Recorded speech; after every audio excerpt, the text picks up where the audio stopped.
Haitian Prime Minister Lafontant resigned Saturday amid calls for him to step down after a failed bid to raise fuel prices set off protests and unrest that left 7 people dead. Lafontant told Haiti's Chamber of Deputies that he sent President Jovenel Moïse's resignation letter and the president had accepted it. Moïse has not yet commented publicly. The Prime Minister's abrupt resignation came ahead of a vote on a motion to censure Lafontant, a first step toward asking that Moïse name a new Prime Minister to form a cabinet to handle the crisis. The Prime Minister is the second highest official in Haiti after the President. Lafontant was to answer questions about the July 6–8 riots that followed the government's attempt to raise fuel prices by up to 51% as part of an agreement with the International Monetary Fund. Dozens of businesses were looted during the deadly unrest.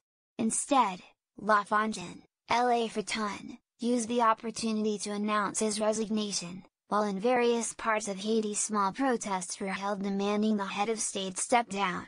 As the session began, Chamber President Gary Bade wrote on his Twitter account that the legislature is at a crossroads in history, it must assume its responsibilities.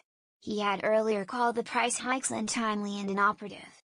Lafontant, Lafontant, suspended the fuel prices increases after protests erupted last week, but the disturbances continued and calls for the Prime Minister to resign grew, including from the opposition and some business groups. Lafontant, a 57-year-old doctor who took office in March 2017, had said the price hikes of 38% to 51% for gasoline, diesel and kerosene were needed for Haiti to balance its budget.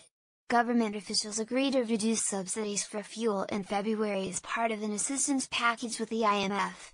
The agreement also included increased spending on social services and infrastructure and improved tax collection in an effort to modernize the economy of one of the poorest nations in the Western Hemisphere. Lafontant's replacement will be nominated by Moïse and confirmed by the Senate. This content appears as provided to the Globe by the originating wire service. It has not been edited by Globe staff.